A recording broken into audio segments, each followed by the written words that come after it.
In the green banana forest, life used to be peaceful until every monkey bank started printing its own kind of banana money. Each bunch looked different.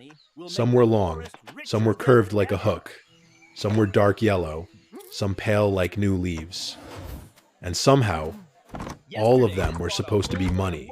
But the differences were so extreme that ordinary monkeys like Good Monkey had no idea what any of it was really worth.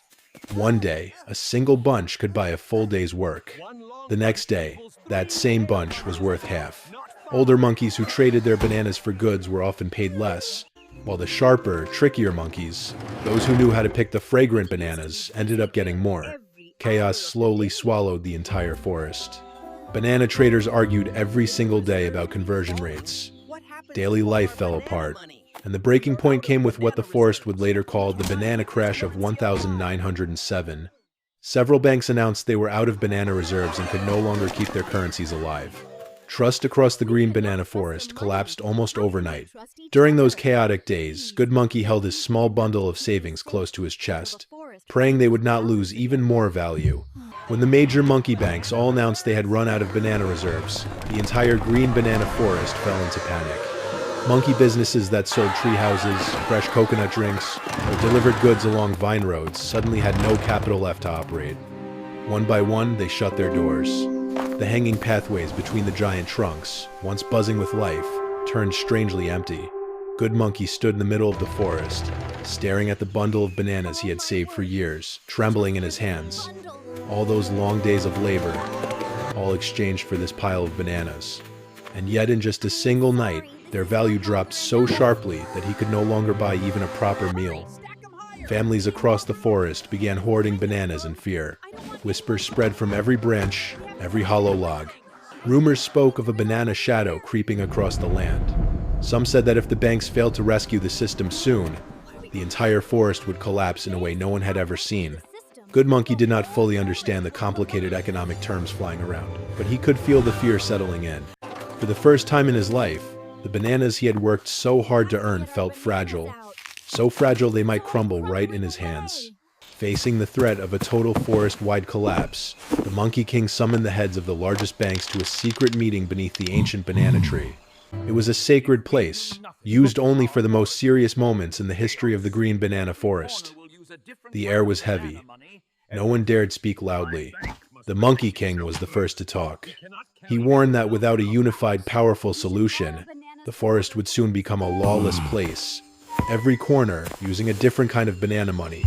Every bank running its own rules, and ordinary monkeys paying the price. One by one, the banks gave their opinions. Some wanted to save themselves. Some wanted to borrow bananas from other forests. Others suggested printing more bananas to fill the gap. But after long hours of tense debate, the room slowly came to the same realization. None of those ideas would truly fix the root of the problem. What the forest needed was a single force strong enough to oversee every bank, every type of banana, and every flow of money across the land, a voice above all voices. That was the moment the idea of a super bank was born. After weeks of debating, arguing, and testing different ideas, a new entity was finally created. It was named the Monkey Mandate, inspired by an old legend about a mythical monkey who could control the energy of bananas. But now, that name carried no magic at all. It stood for something very real. A central bank with more power than any institution the forest had ever known. The Monkey Mandate was given a special authority. Only they could print bananas. Every other bank had to get their bananas from them. They alone decided how many bananas flowed into the economy each day. With a single decision, either increasing or cutting the supply, prices across the entire forest could shift instantly. But that was only the beginning. The Monkey Mandate also controlled interest rates. When they raised rates, borrowing bananas became nearly impossible. When they lowered them, bananas flooded the forest. They influenced the price of tree houses, the cost of renting vine roads, and even the speed at which the whole green banana forest could grow. Most monkeys believed this new institution would bring stability. What they did not realize was how much power they had handed over to a force they could not see. Once the Monkey Mandate began operating, Good Monkey's life changed in ways he didn't understand. One day, he walked into the bank hoping to borrow some bananas to fix his leaking hut. The banker shook his head and said interest rates had just gone up, meaning Good Monkey no longer qualified for a loan. He stood there confused, not sure what any of it meant. A few months later, the monkey mandate lowered rates again. Bananas poured into the market, but the price of everything rose so fast that Good Monkey's savings lost value almost overnight.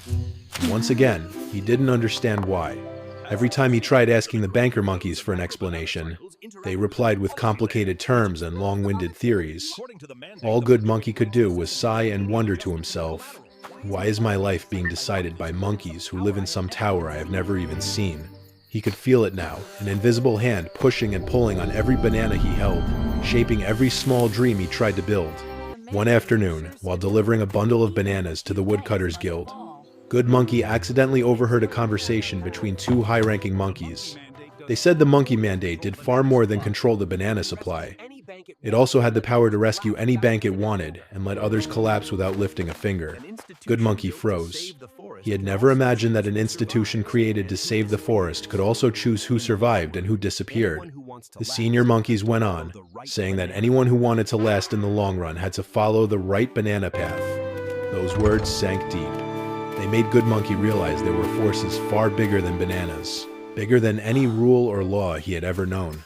He understood then that a unified banana system might bring stability, but the absolute power held by the monkey mandate made ordinary monkeys like him smaller than ever. It was not just money they controlled, it was destiny. After the crisis, the green banana forest slowly returned to order. Bananas became standardized.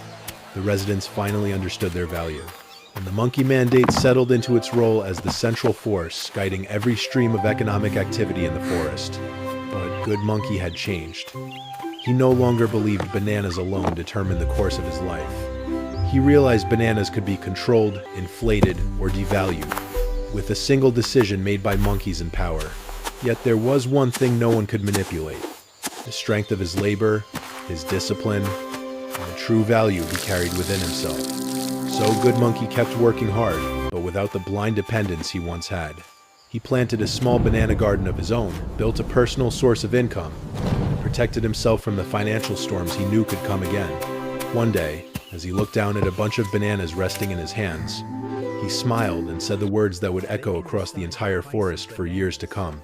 They can decide the price of bananas, but they cannot decide the value of me.